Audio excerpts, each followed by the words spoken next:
평안하여 든든히 서가는 교회, 남가주 빌라델비아 교회. 오늘 주시는 은혜의 말씀은 창세기 37장 1절부터 11절까지의 말씀입니다. 야곱이 가나안 땅 곧 그의 아버지가 거류했던 땅에 거주하였으니 야곱의 족보는 이러하니라. 요셉이 17세의 소년으로서 그의 형들과 함께 양을 칠 때 그의 아버지의 아내들 빌하와 실바의 아들들과 더불어 함께 있었더니 그가 그들의 잘못을 아버지에게 말하더라. 요셉은 노년에 얻은 아들이므로 이스라엘이 여러 아들들보다 그를 더 사랑하므로 그를 위하여 채색 옷을 지었더니 그의 형들이 아버지가 형들보다 그를 더 사랑함을 보고 그를 미워하여 그에게 편안하게 말할 수 없었더라. 요셉이 꿈을 꾸고 자기 형들에게 말하매 그들이 그를 미워하였더라. 요셉이 그들에게 이르되 청하건대 내가 꾼 꿈을 들으시오. 우리가 밭에서 곡식단을 묶더니 내 단은 일어서고 당신들의 단은 내 단을 둘러서서 절하더이다. 그의 형들이 그에게 이르되 네가 참으로 우리 왕이 되겠느냐? 참으로 우리를 다스리겠느냐 하고 그의 꿈과 그의 말로 말미암아 그를 더욱 미워하더니 요셉이 다시 꿈을 꾸고 그의 형들에게 말하여 이르되 내가 또 꿈을 꾼즉 해와 달과 11별이 내게 절하더이다 하니 그가 그의 꿈을 아버지와 형들에게 말하매 아버지가 그를 꾸짖고 그에게 이르되 네가 꾼 꿈이 무엇이냐? 나와 내 어머니와 내 형들이 참으로 가서 땅에 엎드려 네게 절하겠느냐? 그의 형들은 시기하되 그의 아버지는 그 말을 간직해 두었더라. 아멘. 할렐루야. 주 예수 그리스도로부터 오는 은혜와 평강이 오늘 이 아침에도 여러분과 여러분의 가정과 또 여러분께 속한 삶의 모든 지경들 가운데 풍성이 차고 넘치게 되시기를 축복합니다. 오늘 말씀은 위기의 가정 또 회복시키시는 하나님이라고 하는 말씀으로 함께 은혜를 나누려고 합니다. 오늘 우리가 읽은 창세기 37장의 말씀은 요셉에 대한 이야기를 근거로 또 중심으로 말씀이 기록되어 있습니다. 창세기 25장부터 50장까지 야곱의 가문의 이야기입니다. 창세기 전체의 약 절반 이상을 차지하는 이 야곱 가문의 야곱 가정에 일어난 이 일들을 통해서 오늘 우리의 가정을 좀 점검해 보고요. 그리고 그럼에도 하나님께서 붙들게 하시는 은혜가 또 그럼에도 이 가정을 통해서 하나님께서 위기지만 회복시키실 때 어떤 역사가 있었는가라고 하는 것들을 함께 나누며 우리의 가정의 소망을 함께 품을 수 있는 귀한 시간 될 수 있었으면 좋겠습니다. 말씀을 보시면 특별히 이제 야곱의 가정이 어떠한가라고 하는 것을 우리가 좀 생각을 먼저 해볼 수 있었으면 좋겠습니다. 뭐 어떤 가정이겠습니까? 말할 수 없이 참 어지럽고 정신없는 가정이다라고 보여집니다. 뭐 우리 TV 가운데서 이제 막장 드라마라고 하죠. 도대체 이게 가정의 모습인가? 이게 어떻게 사랑하는 사람들과의 관계인가라고 하는 막 이런 어지럽게 섞여 있는 그런 드라마들을 한번 생각을 하면서 말씀을 들어보면 어떨까 생각이 되었습니다. 먼저 야곱을 생각해 보면 아버지 야곱 때는 이 사람은 참 편애가 있었고요. 그리고 차별이 분명했던 사람인 것 같습니다. 그리고 거기에다가 거짓말과 잔머리에 능한 사람이다라고 이제 성경의 말씀을 보면 생각이 나는 사람입니다. 태어날 때부터 경쟁하는 사람입니다. 형님의 발뒤꿈치를 붙잡고 태어났다. 그래서 마치 창세기 3장의 뱀을 연상하는 그런 느낌도. 그래서 이스라엘이라고 하는 하나님이 또 다르게 주신 이름을 갖기 전까지 야곱은 그렇게 괜찮은 사람은 아니었다라고 하는 겁니다. 물론 이스라엘의 이름을 가졌음에도 불구하고 괜찮은 사람은 아닙니다. 육적으로 인간적으로 봤을 때 말입니다. 특히 아버지로서의 문제는 차별의 사랑이 결국 그의 자녀들에게 참 큰 어려움의 시간을 갖게 했다라고 보여집니다. 야곱은 레아와 라헬 두 명의 아내가 있었습니다. 그런데 이 두 명의 아내가 경쟁을 하고 싸움을 합니다. 야곱의 사랑을 독차지하려고 그랬는지는 모르겠지만 그 사랑이 과하고 혹은 차별이 되고 막 그러다 보니까 비라와 또 실바라고 하는 이 레아와 라헬의 몸종까지 포함을 해가지고 급기야 아내가 4명이 됩니다. 그러니까 이 4명의 아내에게서 태어난 자녀들의 어머니는 몇 명이에요? 친어머니 1분, 그리고 계모 3분, 이렇게 해서 총 4분의 어머니가 있는 겁니다. 그런데 2사람은 정실, 2사람은 뭐 오늘날 뭐 한국적으로 얘기하면 첩, 뭐 그런 것 아닙니까? 이제 이런 가정에서 태어났지만 그러나 이 자녀들 가운데에서 특별히 야곱은 누구에게 집중합니까? 라헬에게서 태어난 요셉과 베냐민에게 집중을 합니다. 아버지는 가정의 기준을 만드는 사람이다라고 생각합니다. 어머니는 그 기준을 가지고 가정을 평안하게, 그리고 자녀들에게 믿음을 심어주는 역할을 한다라고 믿습니다. 그래서 자녀들의 믿음이라고 하는 것은 어머니의 믿음을 벗어나지 못합니다. 그래서 자녀들은 어머니들의 믿음 따라서 이 자녀들의 믿음이 만들어져 가고, 아버지들의 그 믿음, 그리고 아버지들이 가진 말씀의 그 은혜 안에서 이 자녀들이 흥하냐 그렇지 않냐라고 하는 것이 정해진다, 전 그렇게 봅니다. 그래서 믿음의 유산은 어머니들로부터 이어진다라고 저는 그렇게 믿습니다. 그 말씀이, 성경이 그래왔고, 또한 우리가 사는 인류의 역사를 또 오늘날의 세대를 살펴보면 그렇더라라고 하는 거죠.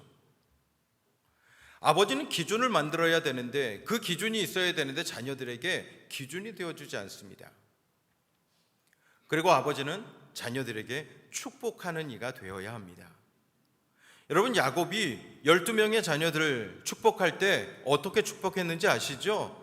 몇 명만 축복하고 나머지는 너는 누구의 종이 될 것이고 너는 누구의 뭐가 될 거고 뭐가 될 거고 막 저주하고 막 그런 난무한, 복이 아닌 기도로 자녀들을, 그러니까 본인의 생명이 끝나는데 굳이 그렇게 기도할 이유는 무엇인지 모르지만 그랬던 사람이 야곱입니다. 기준도 불명확하고, 그리고 자녀들을 축복하는데도 참 어렸던 그런 사람이 아니었는가라는 생각입니다. 이런 아버지에게서 요셉은 편애, 특별한 사랑으로 그의 삶을 살아갑니다. 오늘 37장 1절부터 11절까지의 말씀을 보았지만 여기에 등장하는 그 주인공 된 인물입니다. 사랑을 많이 받으면 많이 받은 그 사랑을 세상 가운데 전하면서 산다. 여러분 그렇게 믿으십니까? 사랑에는 언제나 절제가 있어야 되고요, 절도가 있어야 합니다. 끊을 때 끊고요, 잘못된 것에 대해서 명확하게 그것이 왜 잘못됐는지를 가르쳐 줄 수 있어야 합니다. 이게 사랑입니다. 맞습니까? 그냥 무조건적으로 용서해주고 무조건적으로 받아주고 무조건적으로 네가 잘했다고 하는 게 사랑 같습니까? 근데 야곱은 요셉에게만큼은 그러지 않았던 것 같아요. 끊을 때 끊었어야 되는데 그걸 못하니까 요셉이 참 형들 입장에서는 건방진 놈으로 찍혔던 것 같아요. 심지어 보시면 그렇게 편애를 받았던 요셉의 이 눈치가 얼마나 빤하냐 하면 2절 말씀 잠깐 볼까요? 2절 한번 보세요. 시작. 야곱의 족보는 이러하니라. 요셉이 17세의 소년으로서 그의 형들과 함께 양을 칠 때에 그의 아버지의 아내들 비라와 실바의 아들들과 더불어 함께 있었더니 그가 그들의 잘못을 아버지에게 말하더라. 누구와 누구의 잘못이요? 비라와 실바의 아들들의 잘못이요. 단과 납달리 갓 아셀, 요 4명의 자녀들에 대해서만 요셉이 아버지에게 그들의 잘못을 일렀다는 거예요. 가만히 보니까 아버지는 레아와 라헬에게서 태어난 이 정실의 자녀들은 특별한 그럼에도 마음을 갖고 있어서 사랑하고 있는 것 같아요. 그런데 이 첩들의 자녀 이 4명은 요셉이 보기에도 함부로 해도 괜찮은 것 같아 보였던 것 같아요. 17세나 되었으면 구분이 가능한 사람 아닙니까? 이때 당시 17세면 오늘날 그래도 한 30대 정도 되는 정도의 뭐 얼굴 모습이나 뭐 겉모습 뭐 그 정도 되어졌을 거라고 보여지는 사람인데, 그런데 17세의 사람이 이런 빤한 눈치를 가지고 형들을 아버지에게 고할 때 첩들의 이 종들의 자녀들만 아버지에게 교묘히 가서 일렀다, 그렇게 얘기합니다. 그리고 나서 나머지 이제 레아의 첫 번째, 두 번째, 세 번째, 네 번째 이 아들들이 여러분 어떻게 얘기하냐면 4절 보시면 4절이요. 같이 읽어봅니다. 넘겨라. 4절 하나 더. 네, 시작. 그의 형들이 아버지가 형들보다 그를 더 사랑함을 보고 그를 미워하여 그에게 편하게 말할 수 없었더라. 가정에 너무 아픈 모습 아닙니까? 형들이 요셉과 자신들을 비교하기 시작을 했습니다. 야곱은 요셉을 특별히 사랑하는 고로 요셉을 함부로 대하면 안 되겠다라고 하는, 그리고 그에게 함부로 상처가 되는 얘기를 하면 안 되겠다라고 하는 이 마음이 형들에게 들었다는 얘기입니다. 이거 어느 드라마 가운데 나오는 모습들 아닙니까? 뭐 막장 드라마, 뭐 어떤 드라마 이렇게 얘기하지 않아도 그냥 느낌이 그렇게 들어지는 가정입니다. 참 요셉은 사랑을 많이 받았는데 그 많이 받은 사랑이 너무 삐뚤어져 있지 않는가라고 하는 생각을 갖게 하더라는 거죠. 그리고 6절과 10절의 말씀에서는 꿈을 이야기를 하면서 그것을 아버지에게도 이야기를 합니다. 해와 달과 별들이 내게 절하더이다. 그랬더니 해와 달은 엄마와 아빠 아닙니까?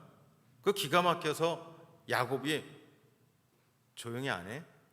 그런 겁니다. 참다 못해서 그냥 무한적으로 사랑을 하다가 도대체 이건 도저히 말이 안 되겠다 싶어서 아버지 야곱이 더 얘기하지 말라고.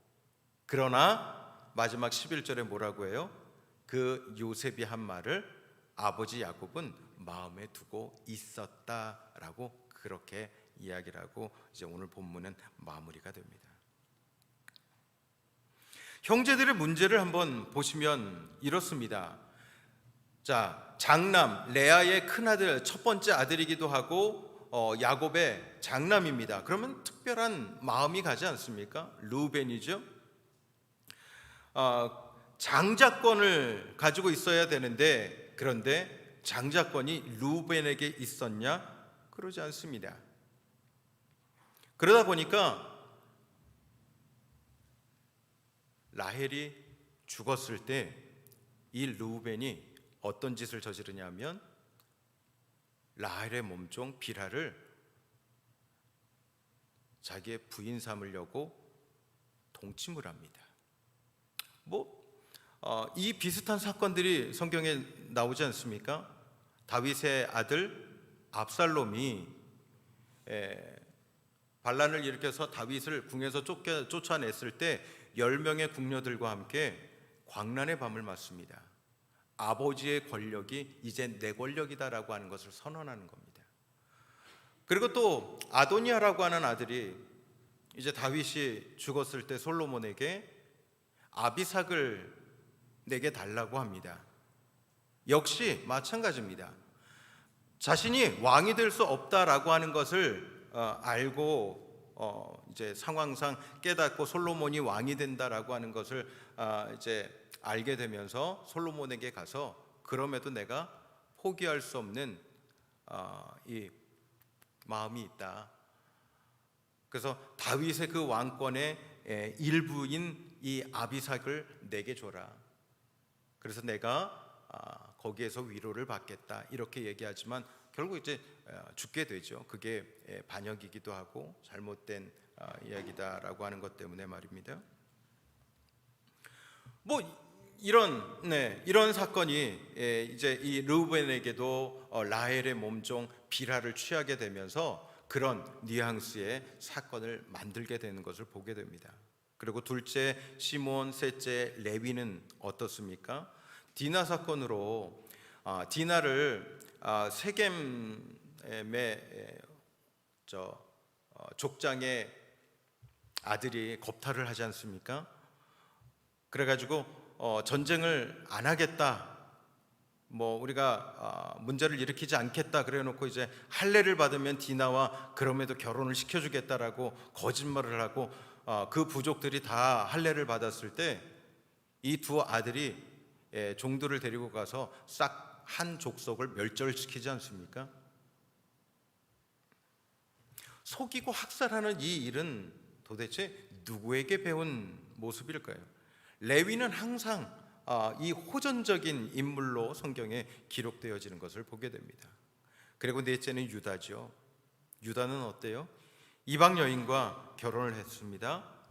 그리고 이제 첫째, 둘째, 셋째 아들이 이제 다말이라고 하는 이 며느리를 첫째가 결혼을 했는데 이제 첫째 아들이 죽고 둘째 아들과 이제 같이 사는데 또 둘째 아들도 죽고 막내도 죽을 것 같아서 막내는 다말에게 주지 않고 이제 교묘히 끊어냈습니다. 다말을. 근데 이제 다말이 창녀인 척하고 이 유다와 잠을 자고 그리고 나서 메시아의 조상인 베레스를 낳죠.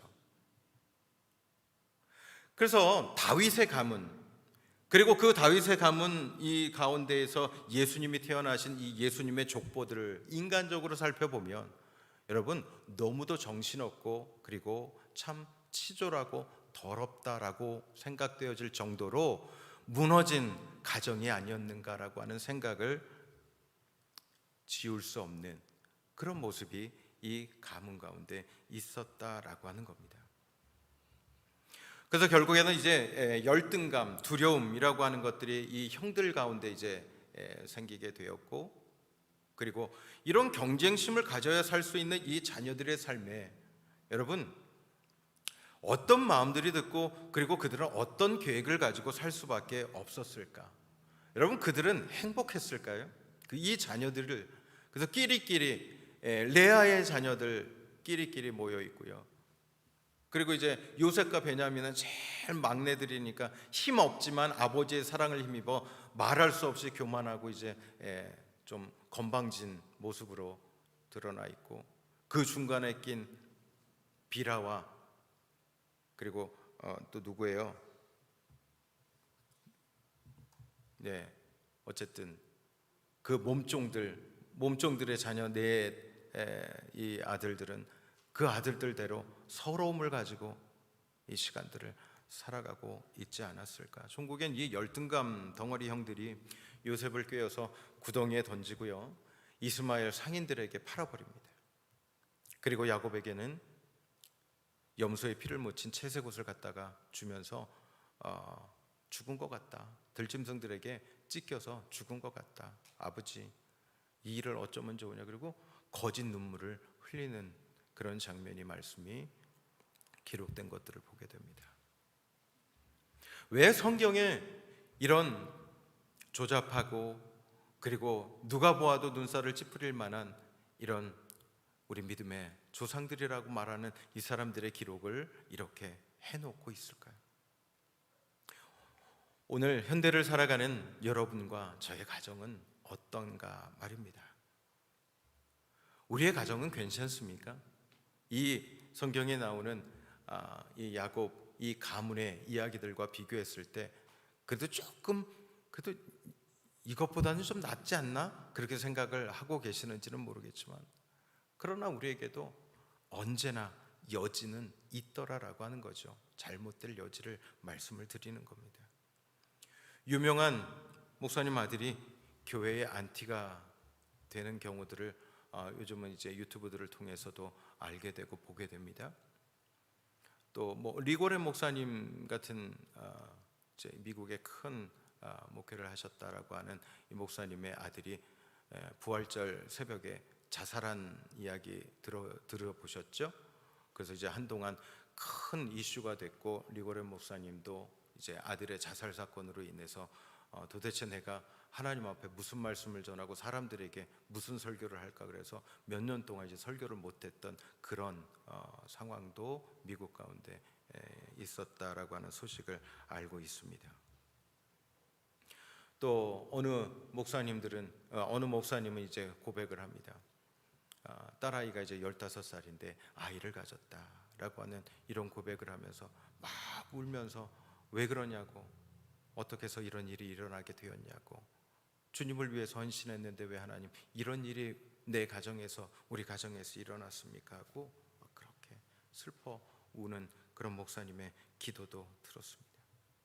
어느 믿음 좋은 장로님 가정에서 자란 아이가 어느 날 싸늘한 시신이 되어 자기의 목숨을 스스로 끊고 자살하는 그런 소식들도 얼마든지 들려오는 오늘의 이 시대에, 그런 모습들을 보면서 나름 그럼에도 비교해서 괜찮은 분들의 입에서는 정답을 말하고 싶은, 마치 욥기서의 욥의 세 친구가 처음에는 위로자로 함께 있었지만 종국에는 욥을 더 불편하고 어렵게 만든 사람들로 그 자리를 지켰던 것처럼,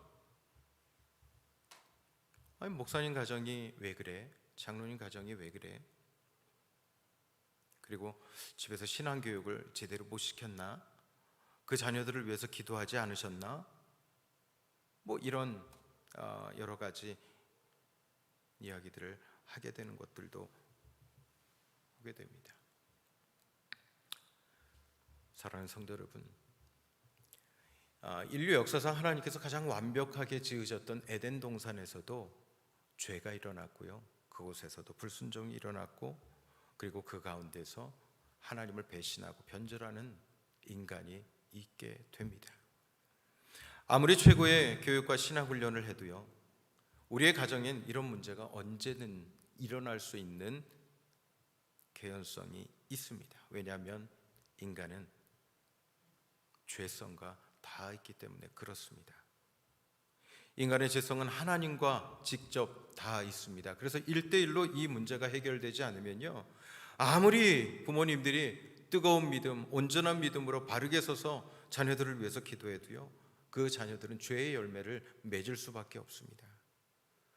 그러므로 우리는 정답을 들이밀기 전에 그 고통 앞에 함께 설 수 있어야 한다, 전 그렇게 믿습니다.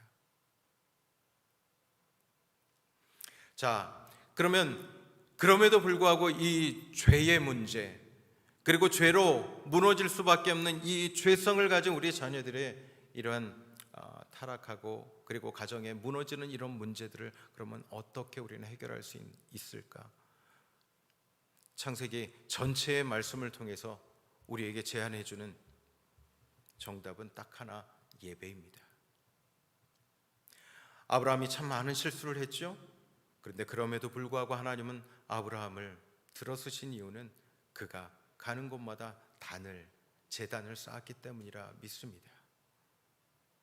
이삭도 그랬고 야곱도 베델에 이르러서 잠을 자다가 그곳이 하나님이 계시는 하나님의 집이구나 라고 생각을 해서 그곳을 콕 집어넣고, 그리고 꽤 긴 시간이 지나 다시 돌아와서 그곳에 단을 쌓고 하나님 앞에 예배를 드리지 않습니까? 그리고 형님과의 화해가 온전히 이루어지게 되는 것들을 보게 됩니다. 사랑하는 성도 여러분, 창세기 35장 5절의 말씀에서처럼 야곱이 이 단을 쌓으며 환난 날에 응답하신 하나님께 거기서 제단을 쌓겠다라고 하는 그 고백이 오늘 여러분과 저의 고백될 수 있게 되기를 축복합니다.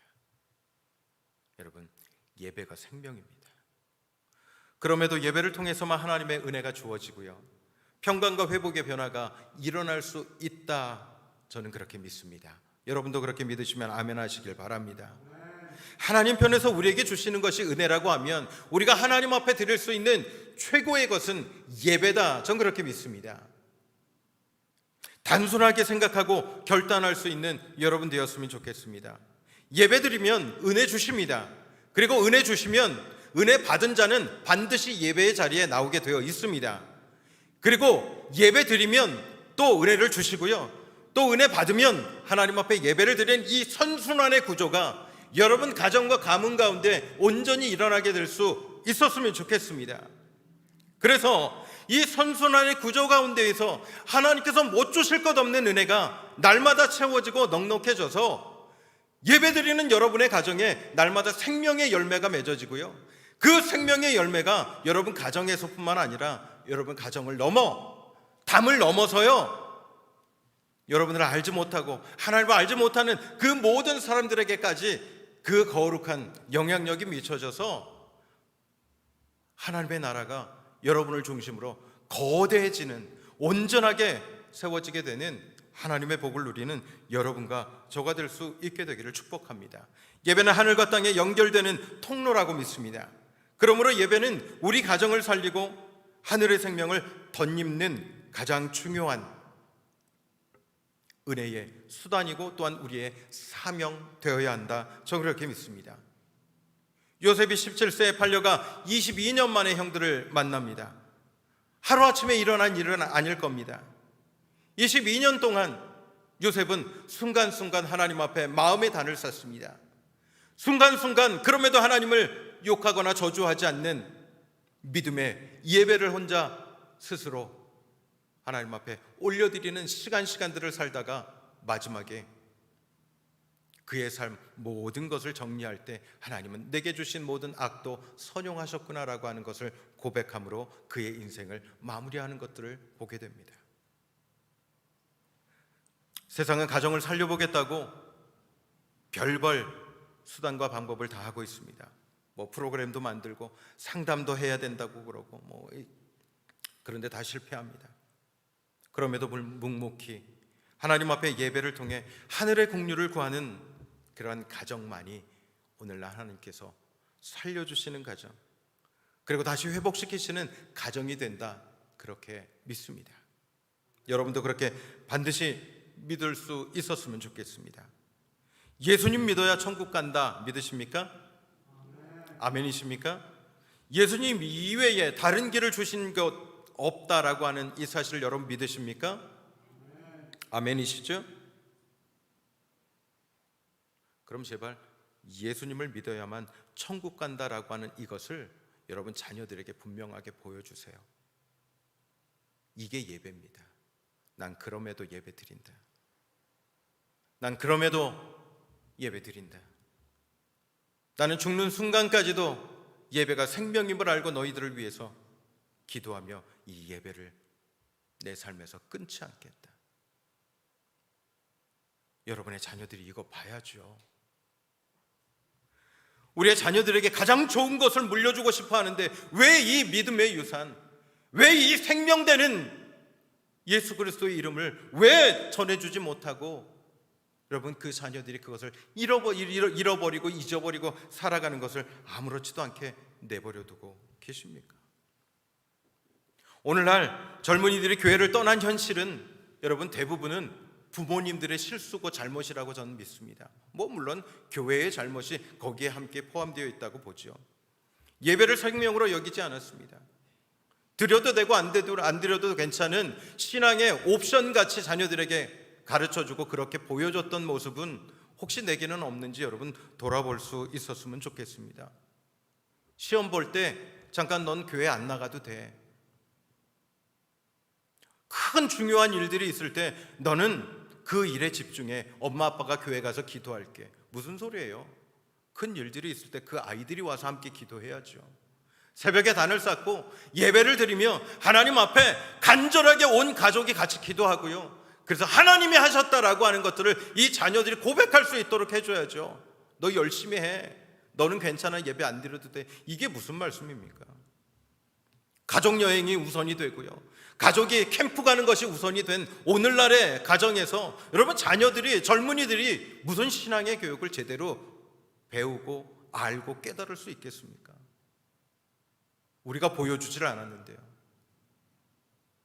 신앙의 옵션이 되어버린 예배가 무너지니까 그 하나님으로부터 오는 은혜가 단절되는 것 아닙니까?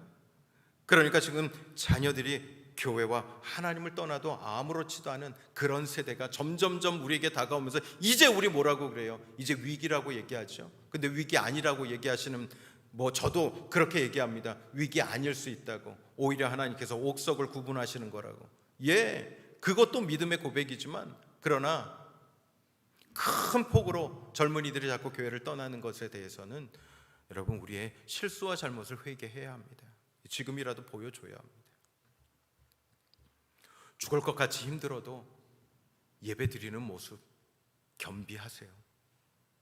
어디를 모아도 꽉 막혀 답이 없는 것처럼 보이는 그런 상황에서도 여러분 예배 드리는 모습 여러분들의 자녀들에게 보여주시고 가르쳐 주시고, 그리고 이게 생명이라고,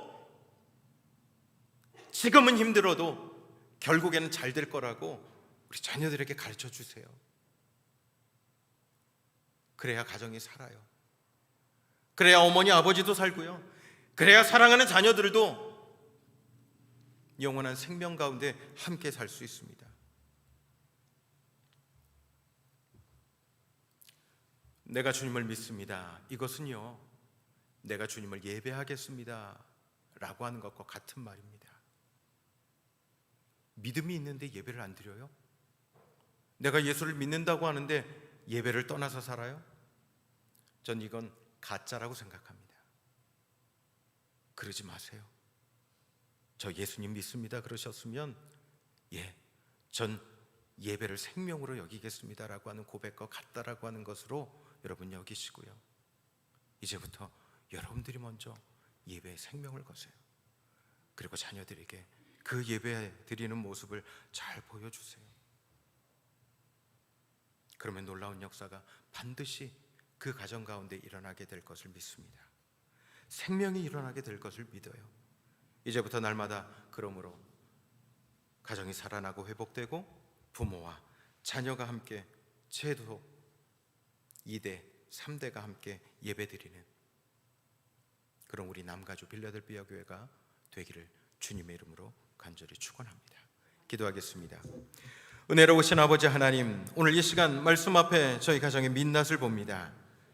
야곱의 가정처럼 상처와 편애와 경쟁으로 얼룩진 저희 가정의 모습이 그 안에 온전히 그대로 담겨 있음을 고백합니다.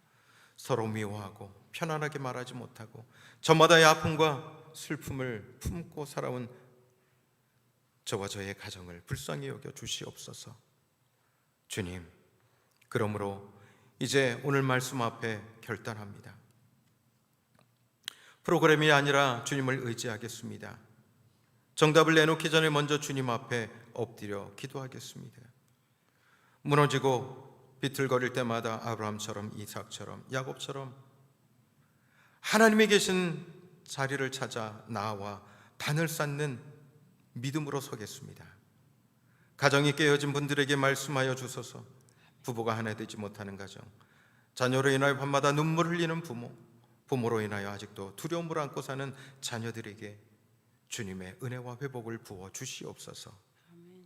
22년 만에 요셉과 형들이 눈물로 화해했듯이 우리의 가정에도 그 회복의 날이 하루속히 올 수 있도록 주님 허락하여 주시옵소서.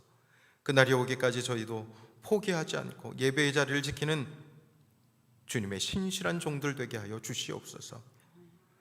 살인자를 제사장으로 세우신 하나님이십니다. 콩가루 집안을 12지파로 그럼에도 세우셔서 하나님 나라의 근간을 이루신 것을 저희는 말씀을 통해서 봅니다. 오늘 믿음으로 예배드리는 사랑하는 성도들의 가정과 가문도 그렇게 하나님의 은혜로만 넉넉히 세워지는 복을 누리게 하여 주시옵소서. 주님밖에 없습니다. 주님만 의지합니다. 예수 그리스도의 이름으로 기도합니다. 아멘.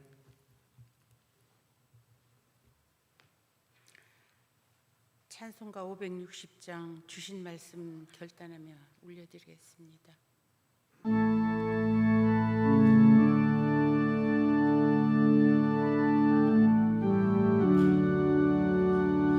주의 발자취를 따름이 어찌 즐거운 일 아닌가. 마음의 맑은 하늘 열리고 밝은 빛이 비친다. 발자취를 따라가자 기쁜 마음으로. 발자취를 따라가자 찬송하며 즐겁게. 주의 발자취를 따름이 어찌 행복한 일 아닌가. 마음의 악한 생각 사라져 밝은 마음 싹 든다. 발자취를 따라가자 기쁜 마음으로. 발자취를 따라가자 찬송하며 즐겁게. 주의 발자취를 따름이 어찌 든든한 일 아닌가. 마음의 두려움은 사라져 새로운 힘 솟는다. 발자취를 따라가자 기쁜 마음으로. 발자취를 따라가자 찬송하며 즐겁게.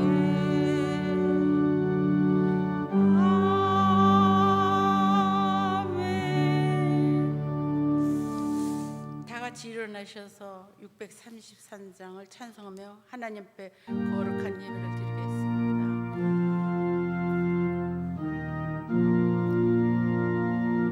나의 하나님 받으소서. 주께 드리는 이 예물은 소리 높여 감사로 주께 드리네. 아멘. 은혜로우신 아버지 하나님, 오늘도 이 자리에 나올 수 있도록 인도하여 주심에 감사를 드립니다. 깨지고 상한 마음을 이끌고 주님 앞에 나아왔더니 말씀으로 위로하시고 기도로 꿈을 주시고 소망을 허락하여 주시니 감사합니다. 이제 저희가 드리는 예물을 받아 주시옵소서. 이것은 저희의 것이 아니라 주님께서 우리에게 맡겨주신 것임을 고백하는 믿음으로 드리는 우리의 신앙 고백입니다. 무엇보다 깨진 가정들이 회복되어 다시 돌아오는 사역에 귀한 예물이 쓰여지는 은혜가 있게 하시고 복음의 씨앗을 뿌리는 일에 온전히 쓰여지는 거룩한 것 되게 하여 주시옵소서.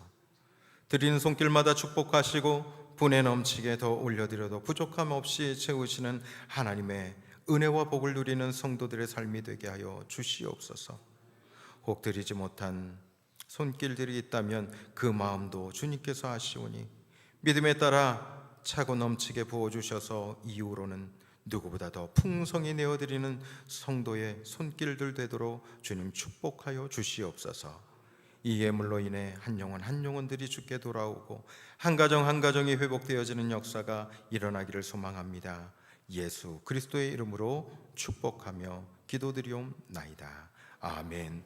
지금은 우리 주 예수 그리스도의 크신 은혜와 하나님 아버지의 신실하시고 한이 없으신 사랑하심과 성령님의 그럼에도 불구하고 예배드릴 수 있도록 이끄시는 내주 교통 충만 역사하시는 은총이, 신앙은 옵션이 아니라 생명임을 가슴에 새기며 세상의 정답과 프로그램이 아닌 오직 여호와의 이름을 부르는 예배를 가문의 유산으로 삼기를 결단하는 여기 모인 사랑하는 모든 부모 세대와 자녀 세대들 위해, 그럼에도 불구하고 끝내 단을 쌓아낼 성도들의 가정과 2대, 3대, 4대가 함께 생명을 노래할 우리 남가주 빌라델비아 교회 위에 예배를 사모하지만 함께하지 못하여 각 가정에서 또한 삶의 자리에서 예배를 드리는 사랑하는 성도들 머리머리 위에 이제부터 영원토록 함께 하여 주시옵기를 주님의 이름으로 간절히 축원드리옵나이다. 아멘.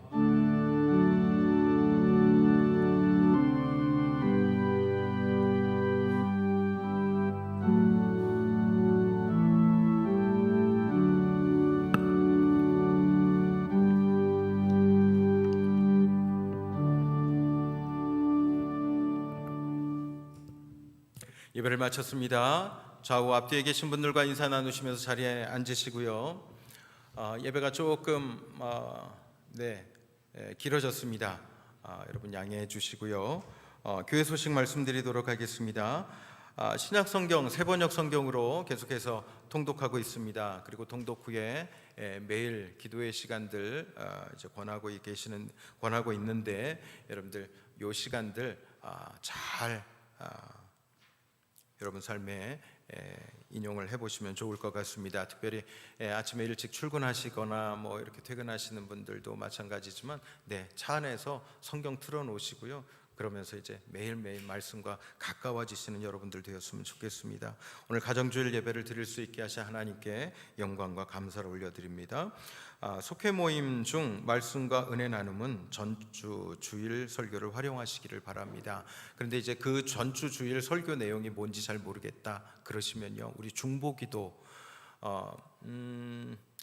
성경 통독방에 보시면 성경 통독방에 제가 매주 기도문을 업데이트를 하는데 그 기도문 업데이트하는 기도문에 전주 설교의 포인트들이 기록되어 있습니다. 그러니까 그 포인트들을 보시면서 속장님들은 속회원들과 함께 속도들과 함께 한 주의 삶을 같이 논의해 보시고 말씀을 은혜로 나눠볼 수 있었으면 좋겠습니다.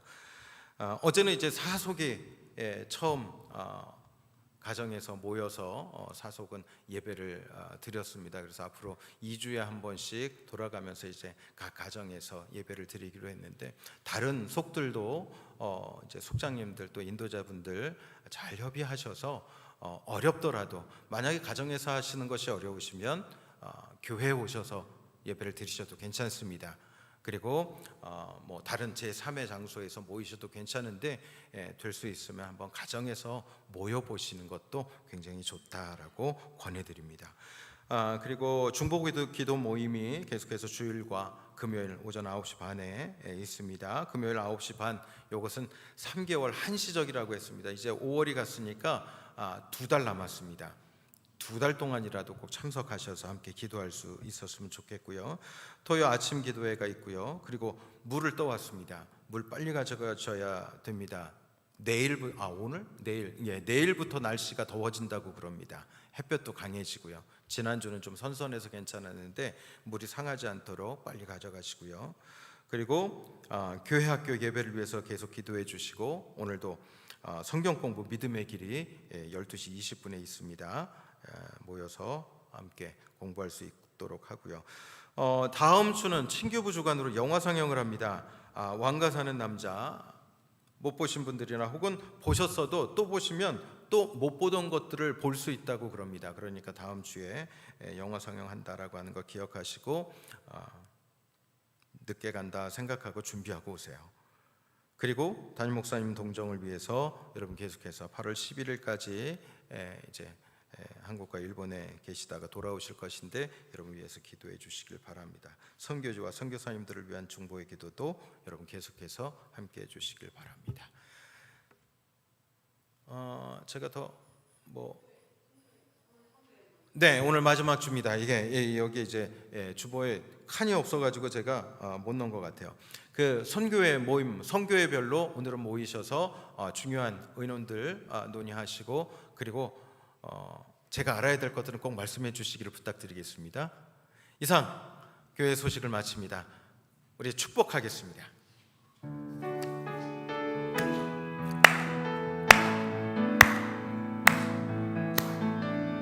아주 먼 옛날 하늘에서는 당신을 향한 계획이 있었죠. 하나님께서 바라보시며 좋았더라고 말씀하셨네. 이 세상 그 무엇보다 귀하게 나의 손으로 창조하였노라.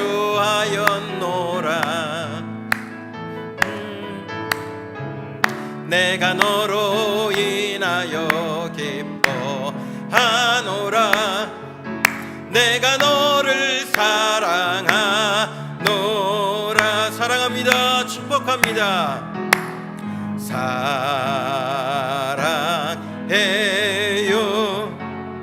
사랑해요. 축복해요.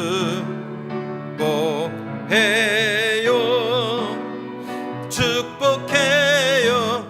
당신의 마음에 우리의 사랑을 드려요. 하나님 감사합니다.